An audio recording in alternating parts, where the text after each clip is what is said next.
Kariz qaynonamdan bodring va muzdan tayyorlanadigan ajoyib kuksi retsepti. Buning uchun bizga muz bilan bodring kerak bo'ladi xolos.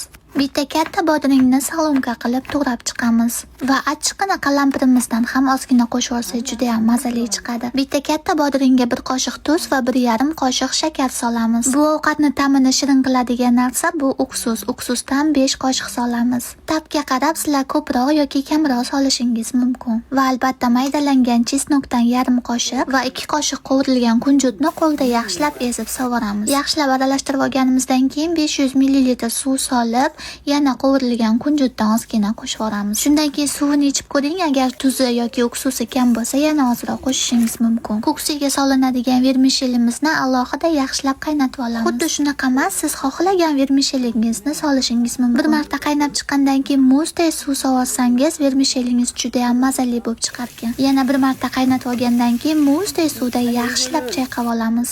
Shu bilan vermishelni alohida idishga solib, ustiga ozroq muzdan qo'shib va tayyor bo'lgan bulyonimizni sovuramiz. Issiq havoda juda ham zo'r ketadi, yoqimli ishtaha.